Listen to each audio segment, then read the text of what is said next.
안녕하세요. 네. 행복한 안식일입니다. 오늘 이 시간에는 또 우리 성경의 말씀으로 같이 은혜 나누는 시간 되도록 하겠는데요. 오늘은 특별한 날이죠. 오늘 특별한 날입니다. 이 침례식은요, 결혼식이에요. 네. 아닌가요? 그렇게 생각 안 했어요? 했겠죠? 네. 교회에서는 꽃과 성경을 준비했겠지만 모르겠어요, 줄지 안 줄지. 네. 하나님이 준비한 선물이 하나 있을 거예요. 그렇죠? 하나님이 준비한 선물 뭘까요, 혹시? 우리 교회를 오래 다니던 시선이 뭘까요? 아름다운 칭의의 옷을 주신다. 칭의의 옷. 네. 저는 하나님이 아주 줄 선물에 대해서 오늘 그 내용을 가지고 오늘 강의를 하려고 합니다. 우리 모두에게 중요한 것이고, 그게 뭐냐면 지구 이 땅 문서를 하나님이 주신대요. 거대한 땅 문서 하나를. 성경을 읽다 보면 이런 말씀이 있습니다. 온유한 자는 복이 있나니 저희가 무엇을? 땅을 기업으로 받는다 그랬어요. 그냥 쓰인 말씀이 아닙니다. 그렇죠? 그냥 지나가는 말이 아니에요. 하나님, 예수님이 팔복을 딱 적으셨을 때 뭐 짜맞추기해서 적으신 것도 아니고 할 말이 없으니까 거기다 온유한 자는 뭐를 줄까? 땅을 줘야지. 이런 의미가 아닙니다. 심령이 가난한 자는 천국을 줘야지. 이런 의미가 아니에요. 애통하는 자는 내가 위로를 해야지. 또 마음이 청결한 자는 하나님 본다고 했는데 이런 그냥 의미, 그냥 우리가 생각할 때 그런가 보다 라고 하는 그런 의미가 아닙니다. 굉장히 큰 의미가 있어요. 다시 말하면 땅을 기업으로 얻는다. 이 의미 자체가 무엇인지 우리가 좀 살펴볼 필요가 있습니다. 여러분 어렸을 때 그런 장난 해보셨어요? 혹시 학교에서 이 동그라미 그려놓고 땅 따먹기 해보셨어요? 그때도 하셨어요? 요즘은 하는지 모르겠어요. 요즘 아이들은 해서 돌멩이 하나 해가지고 딱 굴려가지고 3번이죠. 한 번 갔다가 2번 갔다가 3번 딱 들어오면 내 땅이 되는데 못 들어오면 다시 지워버리죠. 다시죠? 네. 그 땅 따먹기를 하면은 아이들이 참 땅을 많이 따면 참 재밌어 해요. 뿌듯하고. 내 땅이 아닌데도 불구하고. 그렇죠. 그거 하는 동안 내가 내 땅은 이만큼이야 해가지고 나중에 그려보면은 내가 이겼다 막 해서 그 참 계속 결국은 다 따먹으면은 굉장히 흐뭇해 하잖아요. 우리가 다시 창조되었을 때는 하나님이 우리를 이 땅의 원소인 똑같이 흙으로 만드셨어요. 그래서 우리 모두를 다 검사 혈액이나 여러분들의 책, 그 다음에 여러분들의 그 몸의 성분을 다 검사해 보면 다 동일합니다. 누구나 다 동일해요. 우리가 똑같은 원소로 되어 있어요. 이 땅에 있는 원소나 갖고 있는 원소나 동일합니다. 더 놀라운 이야기는 어떤 사람마다의 고유의 특성이 있지만 사실은 사람은 다 통일성이 있는 하나의 사람이에요. 그렇죠? 그래서 성경에 보면 내 이웃을 누구처럼 사랑하라? 내 몸처럼 사랑해라. 이거는 가장 성경이 힘든 말인 것 같아요. 그렇죠? 내 몸처럼 이웃을 사랑한 적 있어요? 하기 쉽습니까? 어렵죠? 30년 교회 다녀도 어렵죠? 내 이웃을 내 몸처럼 사랑하는 것은 정말 힘듭니다. 내 자식이 있고 남의 자식이 있으면 배고프면 누구에게 줄까요? 당연히 위기감이 안 느꼈을 때는 선한 척하기 위해서는 야, 너 먹지 마, 얘 줄게 할 수 있겠죠. 정말 위기감 느꼈을 때는 바다 물속에 퐁당 빠졌을 때는 내 아이부터 살리겠죠. 네, 그런 우리 살아가고 있다는 거예요. 그래서 어떻게 내 이웃을 내 몸과 같이 사랑할까? 뭐 이런 부분들 전혀 이해가 안 가지만 오늘 우선은 과연 누구의 것인가? 그렇죠? 굉장히 중요한 이야기입니다. 오늘 제목은 누구의 것인가? 지구도 우리도 주인이 있다. 이 사실을 여러분들과 함께 나누도록 하겠습니다. 여러분 누구의 것이라고 생각하세요? 누구의 것입니까? 네, 내가 누구의 것이에요? 하나님의 것이죠. 그럼 이 지구는요 누구의 것이죠? 우리 히브리서 3장 4절을 한 말씀 보겠습니다. 히브리서 3장 4절입니다.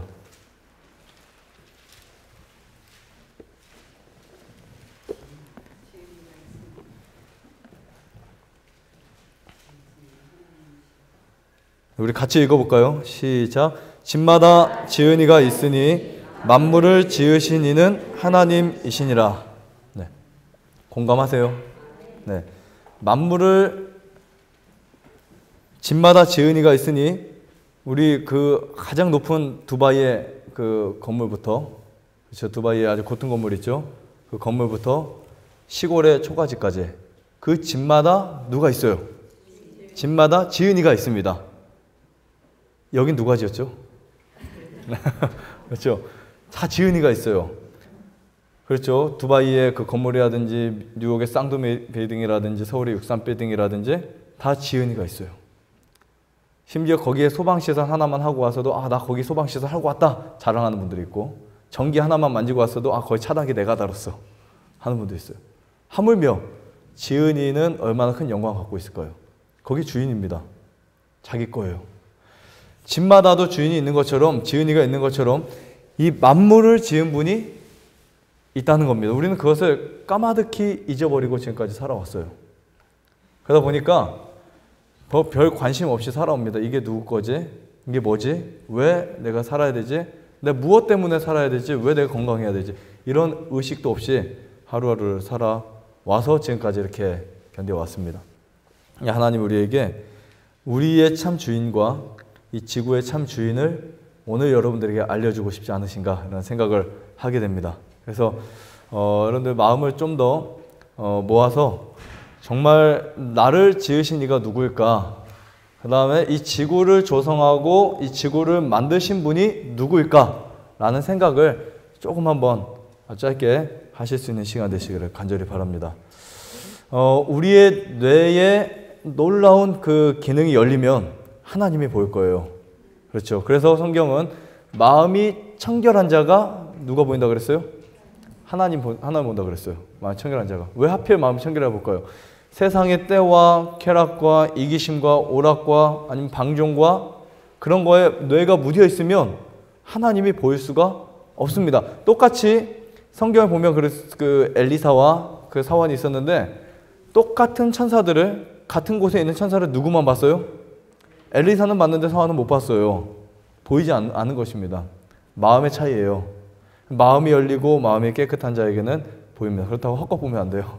헛것 봐놓고 저 사람들은 못 보는데 나만 뭐 이상하게 뭐 이렇게 떠다니는 거 본다, 이런 거는 환청 헛것이고요. 그 이상한 거 보면 안 되고 정말 영적인 세계가 쭉 보여야 됩니다. 아주 중요한 건 뭐냐면 우리가 이 그 원리가 있잖아요. 그러니까 예를 들면 기도는 의무를 대신하지 못한다라는 것처럼 막 뭔가 기적을 부리거나 이상한 행동을 하면서 말씀에 어긋난 것은 정답이 아니라는 거. 그렇죠. 그래서 원리와 우리가 뭔가 이렇게 성경에 나타난 원칙을 먼저 이해하고 있어야 돼요. 그 중에 하나가 뭐냐면 집마다 지은 이가 있다는 사실. 굉장히 중요한 말이고 가장 여러분들에게 필요한 말씀이 아닌가 이렇게 생각이 듭니다. 왜 내가 지금까지 건강관리를 못했을까? 이유를 아세요? 자기 몸에 대한 소유권을 몰라서 그래요. 소유권을 몰라서 그래요. 내가 내 몸을 망가뜨리면 어떻게 될지 배운 적이 있어요, 없어요? 배운 적이 없어요. 엄마가 알려줬어요, 아빠가 알려줬어요? 엄마 아빠는 임신할 때 고기 많이 드셨는데, 그렇죠? 여러분들 뱃속에 있을 때 건강 법칙 다 하면서 규칙적으로 생활하고 기도하고 했나요?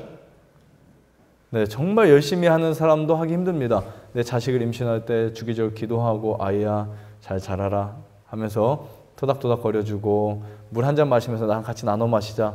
그런 부모 거의 없잖아요. 요즘에야 뭐 이제 태아교육 하다 보니까 많이 생겼지. 우리가 만물을 지으신 이는 하나님이시다. 여기에 더 중요한 것은 이 만물 속에 누가 들어가 있는 거예요? 내가 들어가 있는 거예요. 그래서 사람은 소우주라고 하는데 엄청납니다. 우리 몸의 어떤 그 설계도는 어마어마해요. 그래서 성경은 이것을 어떻게 사람들에게 설명할 수 있을까라고 하면서 이 신묘막측한 인간의 몸을 하나의 영적, 육적을 같이 설명하는데 성소 안에서 그것을 다 설명하고 있어요. 그래서 성소 안에서 우리가 예수님을 딱 발견하게 되면 그때부터 하나의 답이 쫙 이제 열리기 시작합니다. 왜 고기를 먹지 말아야 되는지, 그렇죠? 왜 설탕을 먹지 말아야 되는지, 왜 과식하지 말아야 되는지, 왜 부절제 하지 말아야 되는지. 모세의 법에 의하면 자식이 부잣집하면 부모가 데리고 와서 돌로 쳐서 죽이라고 그랬어요. 그 이야기 들으셨어요? 네. 폭식하는 자식이 가망이 없기 때문에 이 자식이 부모가 권고하고 훈계했는데도 안 그러면 신명기에 나오죠. 그 자식을 데려다가 관원들 앞에서 처형을 시키는데 부모가 시키도록 법이 되어 있습니다. 그렇다고 하나님 무서운 분 아니세요? 한 번도 그렇다고 그렇게 죽은 아이는 없을 거예요. 왜 그 법이 생겼냐면 폭식하는 죄가 가망 없는 죄이기 때문에. 근데 실제로 누구죠? 아론의 두 아들이 죽었죠. 나답과 아비후가 부절제 해가지고 성소에서 다른 불을 그냥 하늘에서 내려온 불을 가지고 그 불을 갖다가 이어서 성소에다 드리는 게 돼 있어요. 그래서 이스라엘에는 참 신기한 것들이 미스테리가 있어요. 우리가 일반적으로 생각할 때는. 근데 뭐가 있냐면 그 50번 이상 안식, 52번 이상 안식일을 지켰고 그들이 성소를 이동할 때마다 불을 하나님이 한번 탁 내려줍니다. 하늘에서 불이 내려옵니다. 그래서 그 불을 내려온 그 불을 모아가지고 불 담는 그릇이 있었어요. 성소 의식에 쭉 읽다 보면은 불그릇과 불 담는 그 집게가 있고 다 있어요. 노수로 된 게. 거기에 담아가지고 이동을 할 때는 거기서 잘 모십니다. 그래가지고 꺼지지 않도록 다 이렇게 구멍은 뚫어놓고 그래서 그걸 이동해놓고 거기서 또 역시 불을 지펴가지고 그거를 이제 해가지고 그 불. 그러니까 그 원 불은 누구냐면 하나님이시거든요. 그 불을 주신 분은.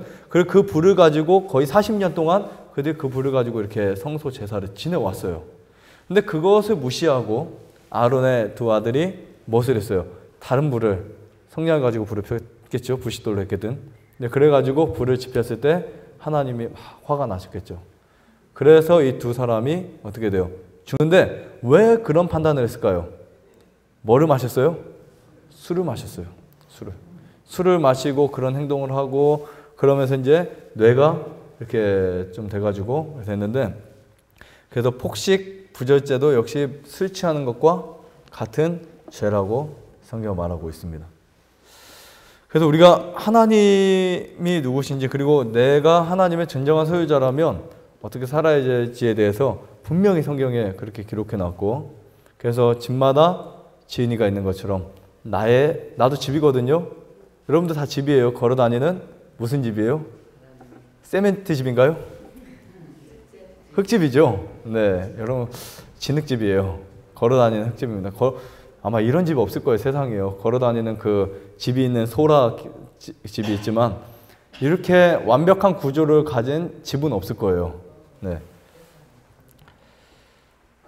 오늘 그래서 여러분들이 이 말씀 본문의 말씀처럼 이 말씀을 확실히 이해하시고 말씀을 같이 또 나누도록 하겠습니다. 하나님이 이제 창세기 1장에 보면 천지와 만물을 태초에 뭐 하셨다? 창조하셨다라고 이야기를 하면서 그 성경의 말씀을 쭉 보면 창세기, 출애굽기 보면 너는 내 것이라고 말씀하시고 너를 조성한 자가 나 여호와로 말씀하시고 계속 그런 말씀하시잖아요. 태초부터 내가 너를 만들었고 내가 너를 내 손바닥에 새겼고 그렇죠? 그런 말씀이 쭉 나오는데 사람은 그 법칙 아래서 살아갈 때만 건강과 행복을 누릴 수 있어요. 거기에서 벗어나면요 건강 잃어버리고 행복 잃어버리고 불행의 길을 살 수밖에 없습니다. 그러면 우리는 보통 일반적으로 내가 하나님의 자녀야 종이야 라고 말을 하지만 실제로 나를 누구의 종이라 누구의 것이라고 말하는 것은 내 입의 언어가 아닙니다. 그렇죠? 나를 누가 지배하고 있냐 이게 중요한 거예요. 그렇죠? 만약에 내가 돈을 위해서 돈을 따라가면서 살아가면 누가 나의 주인이죠? 돈이 나의 주인이죠. 그렇죠? 돈을 사랑하는 것이 일만하게 뿌리가 된다. 이런 말씀 있죠. 자, 그 다음에 쾌락을 사랑하면 또 누구의 노예가 돼요? 쾌락을 사랑하면 쾌락의 노예가 되겠죠. 그 다음에 또 뭐 많죠. 오락, 뭐 이기심, 방종 이런 것들이 많은데 내가 좋아하는 것에 사람은 그 노예가 됩니다. 사람들은 우리가 무엇인가를 절제하고 하지 않으면 참 불쌍하게 생각을 해요. 뭐 또 하지 않냐? 그것도 못 먹냐? 참 불쌍하게 생각합니다. 그렇죠? 근데 진짜 불쌍한 것은요. 그 노예가 돼서 거기서 헤어나오지 못하는 사람이 불쌍한 거예요. 이해하시겠죠? 여러분 이 도박하는 사람들, 마약하는 사람들, 안 하는 사람 보면은 왜 저거 안 하지? 게임하는 사람들이 게임하지 않으면 또 그 스타크래프트 옛날에 많이 했었죠. 그것도 안 하냐? 아, 참 딱하다. 친구들끼리 놀리고 하잖아. 그러니까 어쩔 수 없이 또 배우고 담배 피는 학생들 보면 야 그래도 남자는 한번 피워봐야지 막 하면서 그러죠. 예. 요즘 중학생, 초등학생도 그런 이야기를 한대. 오고 가는 이야기가 뭣도 없다고 하고. 그러니까 이제 그래가지고 안 하고 못 하고 이런 아이들이 좀 바보가 되고 그런 것 같은데 나중에 알고 보면 누구의 종이 되어 있는 거예요? 담배의 종이 되어 있고 마약의 종이 되어 있고 술의 종이 되어 있고 그 쾌락의 종이 되어 있다는 사실을 깨닫게 됩니다. 결국은 끝에 가면 누가 승리해요? 이긴 사람이 승리죠. 그렇죠? 그것을 하지 않는 사람이 승리입니다. 근데 사람들은 그것을 모르고 그것을 즐기고 있을 때는 그게 최고인 것처럼 생각하는데 화무 12근홍이요 그랬죠. 꽃이 아무리 아름다워도 며칠 못 간다고요? 네, 10일 못 간다듯이 아무리 그 쾌락이 즐거워도요 얼마 못 갑니다. 그 쾌락의 노예가 돼서 사람이 황폐하게 되는 거예요. 사람이 황폐하게 돼요. 정말 여러분 혹시 이 세상의 위인들을 보시면 훌륭했던 사람들도 돈 때문에 망하고 명예 때문에 망하고 또 정욕 때문에 망하고 이런 것들 엄청 많이 봤죠. 그거 보면서 사람이 누구를 섬기느냐 이거 정말 중요한 이야기입니다. 우리가 예수님을 섬기면 예수님의 종이 되는 거고 또 이러한 쾌락이나 오락이나 이걸 섬기는 건 사단의 종이 되는 거예요. 사단은 우리에게 수만 가지의 죄들을 다 뿌려놨습니다. 이 사람은 돈은 안 좋아할 것 같은데 정욕을 좋아할 것 같아. 이 사람은 정욕은 안 좋아하는데 명예를 좋아할 것 같아. 이 사람은 말하는 걸 좋아할 것 같아. 해가지고 수만 가지의 죄의 싹을 다 뿌리고 다닙니다. 그래서 그 결과를 어떻게 만들어요? 병에 걸리고 불행하게 하고 가족끼리 이렇게 불화를 일으키고 또 어떻게 해요? 막 그냥 다 사단이 하는 겁니다. 이 세상의 지구에서 역사하는 대부분의 일을 누가 하고 있어요 지금요? 사단이 하고 있어요. 근데 사단이 가장 건드리기 쉬운 것이 바로 인간입니다. 식물도 동물도 사실은 지금도 역시 하나님의 법칙 아래 움직이고 있어요. 하지만 우리가 그 싸움을 지금 매일 보고 있어요. 내 안에서 사단과 예수님의 투쟁을 보고 있습니다. 그러니까 이게 누구의 것이냐를 지금 팽팽하게 싸우는 거죠. 내 몸에 대한 싸움, 땅싸움이에요. 누구와 누구의? 예수님과 사단의 땅싸움이에요. 나를 누가 빼앗느냐 이게 중요한 것입니다. 근데 두 쪽 다 뭐가 필요해요? 동의가 필요해요. 동의하지 않고는 절대로 빼앗을 수 없는 게임입니다. 내가 만약에 술을 먹겠다라고 동의하면 누구 것이죠? 사나의 것이고 또 현미밥을 먹겠다 생각하면 누구의 것이요? 네. 예를 들자면 말씀드립니다. 성경은 참 이런 이야기들을 우리에게 아주 일목요연하게 설명하는데 여러분 포도원 지기 비유 혹시 아세요? 포도원 지기 비유 들어보셨어요? 그 이야기를 쭉 비유를 보면 어떤 이야기였냐면 주인이 있는 땅을 세를 주고 그 포도를 소출을 이제 가지고 이제 먹고 사는 사람들이 있었어요. 근데 이렇게 하다 보니까 어떤 욕심이 생길까요? 그 땅에 대한 욕심이 생겼어요. 땅에 대한 욕심. 그 땅을 자기 거라고 생각한다면 더 이상 세를 줄 필요 없이 이거 영원히 우리 건데. 그래가지고 이제 그 온 노예 그 돈을 받으러 온 세를 받으러 온 사람들을 패고 때리고 그냥 돌려보내고 그 다음에 또 그렇게 하고 안 되니까 누가 갔어요? 아들이 갔죠. 아들이 가서 이거 이제 내 거야 줘라 하니까 뭐라 하죠? 어떻게 하죠? 저 사람이 상속자니까 죽이면 이제 다 우리 거다. 그래가지고 그렇게 해결을 해버립니다. 그리고 이제 그 땅 포도원 주인이 노해가지고 가가지고 포도원을 싹 빼앗고 그 사람들을 처벌하는 이야기로 이제 성경 누가복음 마태복음 다 있죠. 그 말씀을 우리가 보게 되는데 이렇게 성경은 이런 이야기를 참 많이 다루는 것 같아요.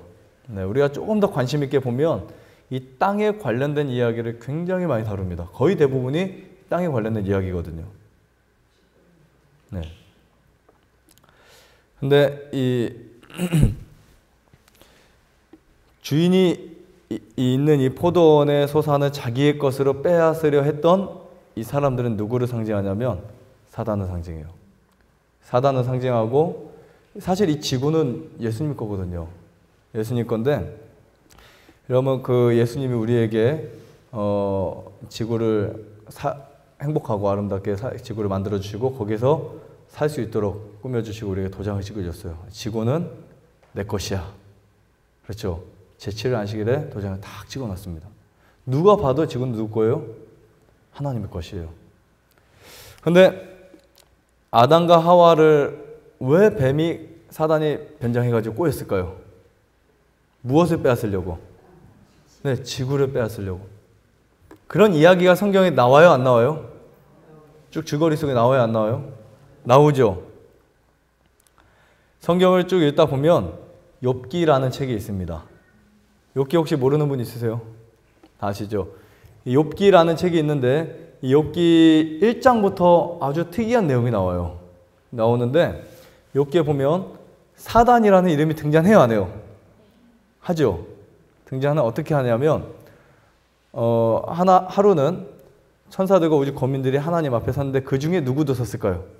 사단도 섰습니다. 어떻게 하나님 앞에 사단이 섰을까요? 근데 우리 보통 이런 말 하죠. 이런 거 들어보셨어요? 장자총회? 들어봤어요? 들어보셨어요? 다시 말하면 그 성경에는 어떠한 그 총회가 있어요. 있는데 이게 각 우주의 최고의 사령관이랄까요? 최고의 그 대표가 있는데 그 대표가 자기가 그 대표를 해가지고 나가서 총회를 하는 것이 있습니다. 욥기에 나오는 그 이야기예요. 그런데 이 지구를 대표해서 나갈 수 있는 사람이 있어요, 없어요? 욥기. 여러분 욥기가 어떤 책이냐면 사실 이 구속의 경륜을 아주 잘 설명해주는 기가 막힌 책입니다. 욥기라는 책이요. 욥기는 모세가 창세기 이전에 기록했어요. 욥기가 성경에 처음으로 기록된 책입니다. 근데 그 욥기에서 이제 사단이 자기가 이 지구의 대표자라고 당당하게 하나님 앞에 나가는 거예요. 그러니까 하나님이 보니까 어이가 없거든요. 너 웃기거든요. 네가 왜 왔냐?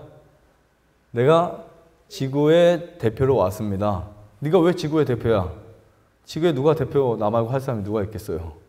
이렇게 따지는 거예요. 이해 가시죠? 욥기의 내용이 그런 내용이에요. 그래서 하나님이 아니야. 지구에 너의 말을 안 듣고 사는 사람이 지금 한 사람 있다. 그게 누구였을까요? 욥이었어요. 정직하고 순전하고 악에 빠지지 않는 한 사람이 있다. 네가 욥을 봤느냐? 라고 말하니까 사단이 뭐라고요? 하나님 욥은 당신이 복져가지고 이렇게 잘 섬기지 그거 뺏어 보십시오. 욥이 과연 욥의 입에서 그런 말이 나오나? 당장 저주할걸요? 막 하나님 약 올리기 시작하는 거예요. 하나님이 뭐라 할까요? 그러니까 이것은 단순하게 욥을 괴롭히기 위한 욥기가 아니고 욥을 통해서 이 지구의 주인이 누구인가를 증명하는 엄청난 그 구속의 경륜이라는 사실을 우리가 인식하게 됩니다. 그래서 이제 죄 없는 욥이 고생을 하죠, 좀. 하나님이 앞으로 그러면 네가 욥에게 한번 해봐라. 내가 복을 줬는데 네가 욥에게 어떤 고난을 줘도 나는 상관하지 않겠다. 단 뭐만? 생명만 건들지 말고 네가 알아서 해봐라. 그래서 잔인하게 욥을 건드리죠. 자식을 빼앗고 그리고 재산이 싹 없어지고 욥은 그래도 어떻게 했어요? 견뎠어요. 통과했어요? 안 했어요? 야, 이제 사단이 보니까 그래도 갔는데 하나님이 야, 이제 할 말 없지? 너 자리 물러나 하려고 했는데 사단이 또 한마디 합니다. 욥의 몸을 내가 한번 건드려 보겠습니다. 그래가지고 이제 욥의 머리부터 발끝까지 악창이 나게 만든 거예요. 그래서 욥이 얼마나 힘들었으면 기와 조각을 주워다가 이렇게 긁었죠. 긁었고 그 피가 나도록 막 긁는데 그것이 너무 고통스러웠는지 아내가 보더니 차라리 하나님을 욕하고 죽으래요. 네. 자식이 죽었는데도 견뎠던 그 부인이 자기 재산이 몰수히 싹 없어졌는데도 견뎠던 자기 부인이 욥 자기 남편이 너무 불쌍해 보이니까 하나님 욕하고 죽으래요. 악처가 아니었어요. 그렇죠? 저번에도 말씀드렸죠. 크게 악처라고 볼 수 없다고. 악처였으면은 자식 죽었을 때 하나님 욕했을 사람이었고 재산 없어졌을 때 이혼한다고 도망갔을 여자였어요. 그런데 아니었어요. 끝까지 건집니다. 그리고 나중에 끝에 세 딸을 낳았잖아요. 게레나프, 구시아 또 누구 있죠? 한 사람 또 있는데 이름이 특이해서 제가 외워줬는데 모르겠네요. 하나님이 나중에 엄청 그 당시에 최고 아름다운 딸을 또 주셨잖아요. 아들 6과 딸 3인가요? 주셨는데 그렇게 이제 욥기가 이제 시작을 합니다. 그런데 이 욥기에서 하나님이 욥이 견디고 이겨낸 모습을 통해서 승리를 하셨고, 결국은 사단은 뭐 끈질기게 잘 거라 우기죠. 그래서 하나님이 누구를 이 땅에 보내셨을까요? 누구를 보냈어요? 포도원지기와 그 똑같은 내용이에요, 사실은요. 지금 하나님께서 노아를 보내셨고 다니엘을 보내셨고, 그래서 정말 이 성경의 성경의 그 위인들을 보면은 정말 완벽한 삶을 살았거든요. 다니엘은 걸음걸이도 그 품성에 흠이 없었다 그랬어요. 요셉도, 그 다음에 또 에스겔에 보면 특히 그 세 사람이 나오죠. 그 중에 가장 대표할 만한 지구의 세 사람이 나오죠. 누구 나오죠? 노아, 욥, 다니엘. 이 세 사람이 있을지라도 그들의 의로 자기밖에 구원 못한다고요. 자기 의도 아니니까. 그렇죠. 누구도 구원해 줄 수 없다고요. 그러니까 노아도 당시에 최고의 의인이었고, 욥도 그 시험을 통과했었고, 다니엘도 대단한 사람이에요. 다니엘도요. 이교의 땅에서 한 번도 자기 원칙에 타협하지 않고, 불의와 타협하지 않고 원칙을 지켰던 아주 귀한 사람이었는데, 이 욥이 승리를 합니다. 사단이 이제 이렇게 말해요. 하나님 인정합니다. 하지만 당연히 하나님이 이 인간을 위해서 속죄하시고 중보하시기 때문에 사람이 죄를 짓지 않고 저렇게 살아가겠죠. 라고 이제 다시 한번 또, 정말 대단해요. 사단은 그렇게 해서 밀려나지 않고 끝까지 이 지구를 잘 차지하려고. 그래서 여러분 지구를 보세요. 가면 갈수록 지구가 어떻게 되고 있어요? 변질되잖아요. 사단이 파괴자거든요. 마치 암세포와 같이 이 지구에 팍 들어와가지고 팍 파괴를 시킵니다. 한 해가 지날수록 공기도 안 좋아지죠. 그렇죠? 인심도 안 좋아지죠. 그러니까 이 파괴를 막 시키는, 그게 재밌어 하는 게 바로 사단입니다. 싸우는 거 좋아하죠. 막 사람 붙여가지고, 그 다음에 병 걸려서 죽는 거 좋아하죠. 그러면서 항상 사단은 그렇게 웃고 있습니다. 이 지구의 모든 존재들은 다 내 거야. 그런데 이 땅에 예수님이 오셨어요. 오셨는데 그때 사단이 깜짝 놀랍니다. 설마 하나님의 아들이 정말 이렇게 올 줄이야 꿈에도 생각 못했는데 왔어요. 그래서 예수님이 이 땅에 오실 때 그거를 막기 위해서 이 사단이 얼마나 노력하는지 몰라요. 그렇죠? 그래서 모세 때도 그 맥을 끊어보려고, 그렇죠? 이스라엘에서 사람 아이들을 죽이고, 그리고 또 더 가까워지니까 예수님 시대에 베들레헴에서 아이 50몇 명을 죽였어요. 56명인가 60몇 명인가 돼요. 그 아이들을 싹 비참하게 살해시키고 그 대를 싹 없애버렸죠. 예수님은 누가 보였을까요? 하나님이 보여주셨어요. 그래서 사단보다 능력이 누가 더 크다고요? 하나님이 더 크다는 거예요. 그래서 우리가 아무리 이 질병이 있고 아무리 어려움이 있고 고통이 있어도 하나님께 모든 것을 가지고 나가면 하나님이 나를 보호해줄 수 있으시다라는 것을 확신할 수 있습니다. 그래서 이제 욥의 어떠한 게임은 이제 하나님의 승리로 끝났고요. 그렇죠. 결국에는 하나님의 승리로 끝났고, 사단이 하도 우기자 예수님이 이제 이 땅에 오셔서 침례를 탁 받고 올라오시는데, 그때부터 예수님 공생애가 시작되는 거예요. 사단은 이제 자기의 때가 얼마 안 남은 것을 깨닫게 됩니다. 그리고 사단에게 죽음의 종소리가 땡 하고 쳐진 거예요. 쳐지면서 정말 이거 문제구나. 큰일 났다. 그렇죠. 이제는 예수님이 인간으로 오셨고 우리 육신과 똑같은 몸을 가지고 오셨는데, 여기서 만약에 예수님이 승리하면 모든 게 나는 끝이야. 게임 끝이야라고 이제 생각을 했는데, 예수님이 승리하셨어요, 안 하셨어요? 하셨죠. 그 고통스러운 장면들을 이겨내십니다. 심지어 갈바리 십자가에서까지, 겟세마네 동산에서 피땀 흘리면서 이기신 그 예수님의 우리 그 간절한 그 뜻을 우리가 봤죠. 그리고 십자가에서 달려 돌아가시면서 예수님이 그 승리하기 위해서, 그래서 이 지구의 소유권을 빼앗기 위해서 직접 오신 거예요. 그래서 제가 룻기를 읽으면서 감동을 받은 거예요. 룻기는 무슨 책이냐면, 룻기, 욥 말고 룻기요. 룻기는 이 룻이라는 여자가 있죠. 이방 여인입니다. 근데 그 당시에 룻이 결혼을 했었고 그 형님이 있었죠. 뭐 치면은 그 결혼했었고, 근데 그 나오미의 두 아들이 다 죽었어요. 정말 이런 일이 어디 있어요.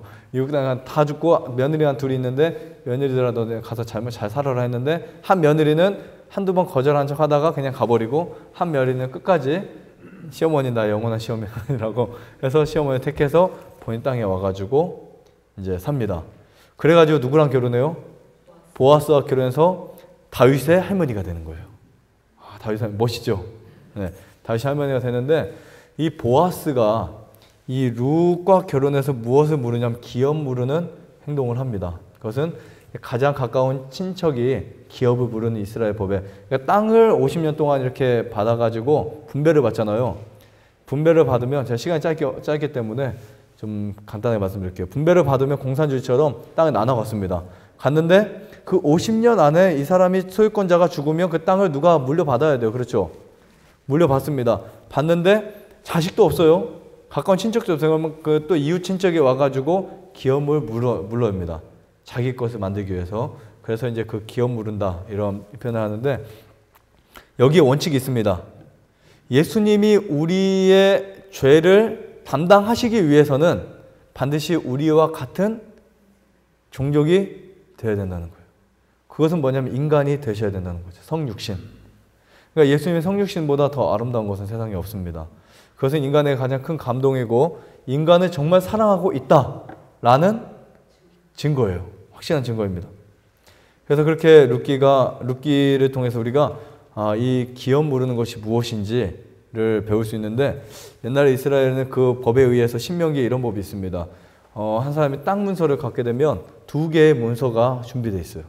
하나는 땅을 소유한 소유권자가 땅 문서를 하나를 받게 되고 하나는 성소의 제사장이 혹시 왕이나 이렇게 시대 바뀌니까 갖고 있다가 이제 서로 막 땅이 그 문서가 없어지고 서로 싸움하게 되면 나중에 문서를 보여달라고 해서 다시 분배가 되죠. 다시 그게 없으면 이게 누구 거야 막 빼앗아가도 모르고 하니까. 근데 이 이야기가 뭐냐면 신명기에 나왔던 이 문서 땅 문서에 대한 이야기가 뭐냐면 이 지구의 문서를 하나님이 두 개를 만들어 놓은 거예요. 하나는 원본을 갖고 계시고 하나님이 하나는 아담에게 주셨어요. 근데 아담이 받자마자 얼마 안 돼서 잊어버렸어요. 빼앗겼어요. 근데 빼앗긴 문서 내용에는 분명히 아담에게 주었다는 내용이 들어있는데 사단이 그것을 어떻게 해요? 자기 것이라고 고쳐놔 버렸어요. 싹 고칩니다. 그래서 하나님이 이제 그것을 어떻게 해야 돼요? 찾아줘야 되겠죠. 그래서 우리가 이 대쟁투의 역사가 다 끝난 다음에 마지막에 예수님이 사단에게서 그 땅 문서를 빼앗아 가지고 누구에게 줄까요? 아담에게 줍니다. 그 두 아담에 만나는 그 대관식에서 보면은 거기다 아담에게 주는 거예요. 다시 아담이 인류의 다시 대표자로 예수님 앞에 서게 됩니다. 그 두 아담의 만남이 있어요. 자, 그런 이야기가 바로 성경의 전체적인 이야기인데 오늘 우리는 늘 우리 옆에 하나님과 가까워지지 못하게 하는 사단의 어떤 방해와 역사들이 있다는 사실 여러분 느끼셔야 됩니다. 그래서 우리가 어떻게 해야 내가 이 틀에서 벗어나서 예수님을 섬기고 정말 성경 말씀도 살 수 있을까? 이것을 여러분들이 연구하시고 이해하셔야 됩니다. 스가랴 3장에도 나오죠. 사단이 인간을 대적하는 자로 나와 있어요. 스가랴는 그 당시에 대제사장입니다. 대제사장은 1년 한 나라에 한 명밖에 없어요. 대제사장인데 이 대제사장은 무엇을 하는 사람이에요? 자기 백성의 죄를 담당해서 죄를 가지고 대표로 하나님 앞에 서는 사람이에요. 그래요, 안 그래요? 성소 의식을 보면 그러니까 인간이 그 당시 1년 동안 죄를 지으면 그 죄가 모두 다 성소의 의식에 뿌려지고 그 죄를 담당해서 자기가 짊어지고 예수님 앞에 섭니다. 그때 제사장이 무슨 옷을 입고 있어요? 대제사장 복을 입고 있습니다. 12개의 그 보석이 달리고 오른쪽 왼쪽에 우림과 둔림이 있어요. 이 에봇의 옷을 입고 우림과 둔림이 있는데 딱 지성소 안에 들어가면 거기서 하나님이 이스라엘을 용서했다라는 증거로 오른쪽에서 빛이 납니다. 우림에서 빛이 나요. 그런데 용서하지 못했다라는 뜻은 이쪽에서 구름이 머물어요. 왼쪽에서. 그래서 이제 이 대제사장은 자기의 죄가 있으면 만약에 성소에 들어갈 때 죽습니다. 사망을 해요. 그래서 끈을 달아가지고 쭉 하죠. 그리고 옷 가장자리는 석류방으로 다룹니다. 그럼 이게 움직일 때마다 딸랑딸랑 소리가 나요. 근데 그 소리가 지속적으로 오랫동안 안 나면 끈으로 당길 수밖에 없어요. 죽었다는 거. 종종 그런 일이 있으니까. 이게 구약성에 나오는 이야기거든요. 근데 이 스가랴라는 사람이 하나님 앞에 딱 섰습니다. 근데 사단이 하필 거기에 여호와 우편에 섰다고 그랬어요. 우편에 서서 사단이 인간의 스가랴를 대적하는 것을 스가랴가 계시 가운데 보고 기록을 해놓은 겁니다. 3장에 기록해놨어요. 하나님이 내가 너를 책망하노라. 이는 불에서 꺼낸 거슬린 나무가 아니. 이 말은 뭐냐면 내가 이 연단과 고난 속에서 이 사람들의 죄를 용서했다. 이런 의미를 주는 거예요. 그래서 우리가 사실 우리 죄진 거 변명할 수가 없어요. 그렇죠? 내가 세상에 사단이 우리의 죄의 정보를 다 가지고 있습니다. 너 몇 월 며칠 몇 시에 음탄한 생각했지? 부터 시작해서 욕심 부렸지? 아니면 또 뭐 남을 미워했지? 분노했지? 하나님을 욕했지? 모든 정보를 사단이 다 가지고 있어요. 우리의 모든 정보를. 그러나 할 말이 없어요. 우리가 정말 내가 이런 할 말 없잖아요. 남 미워해 보셨죠? 오늘 아침에는 안 하셨죠? 그래도? 네. 그런 정보들을 사단에 다 적고 우리 앞에 딱 보여주는데 피할 수 있어요? 없어요? 그래서 성경을 보면 사람의 눈은 피할 수 있어도 하나님의 눈은 피할 수 없어요. 천사들과 사단 다 기록하고 있어요. 근데 예수님은 우리에게 거기에 대한 변명을 해주실까요? 한마디도 해주지 않습니다. 이 사람이 너 때문에 죄 졌어 막 이러면 안 해요. 우리 예수님은 정말 멋있는 분이세요. 근데 사단에게 무엇을 줄까요? 생각해 보세요. 무엇을 줄까요? 바로 생각 안 나세요? 내가 이 사람을 용서했다라는 용서증을 보여줍니다. 여러분 얼마나 감동일까요? 그렇죠? 사단은 우리가 태어날 때부터 몇 월 몇 시부터 쫙 기록을 해서 하나님 앞에 다 보여주는데 예수님도 무시해버리고 우리를 용서했던 그 사실 하나만을 보여주십니다. 예수는 우리를 용서하는 분이세요. 이 말은 뭐냐면 우리 죄의 유일한 치료자이시다. 나의 건강을 회복시킬 하나님이시다. 이 사실을 우리가 믿을 수 있습니다. 아무튼 오늘 이렇게 이 지구의 주인이 하나님이라는 사실을 꼭 깨닫게 되길 바랍니다. 그리고 오늘 이렇게 침례식이 있을 때 하나님이 온유한 자에게 주는 땅, 그렇죠? 꼭 선물로 받으세요. 시편에 보면 이런 말씀이 있어요. 34편인가 나오죠. 의인이 땅을 차지하며 그랬어요. 거기 영원히 거하리로다 그랬어요. 하나님이 그거를 주십니다.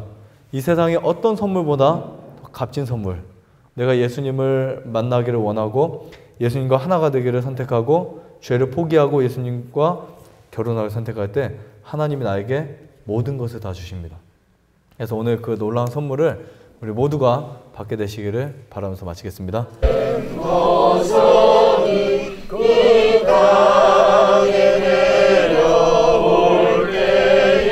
복되고 행복하고 또 거룩한 안식일 오후에 이렇게 한자리에 모여서 하나님께 찬양과 경배를 드리는 것은 이화점, 박민진, 김소영, 이명수 이렇게 네 분의 침례식 때문에 저희들이 모였습니다. 우리 네 분께서는 성경이 하나님의 말씀이신 것을 믿으십니까? 네. 주님의 큰 상처범이 그 벌샘을 이루어 강같이 흐르네. 그리스도를 개인의 구주로 영접한 김소영 자매에게 아버지와 아들과 성령의 이름으로 침례를 베푸노라. 아멘. 저 맑고 정한 생물이 예수 그리스도를 개인의 구주로 영접한 이화점 자매에게 아버지와 아들과 성령의 이름으로 침례를 베푸노라. 아멘. 내 구원 되신 주님의 큰 상처와 내 생명으로 수고 열고 일세 모든 질병 저 맑고 정한 샘물이 날 깨끗하게 하소서. 솟듯하는 피권세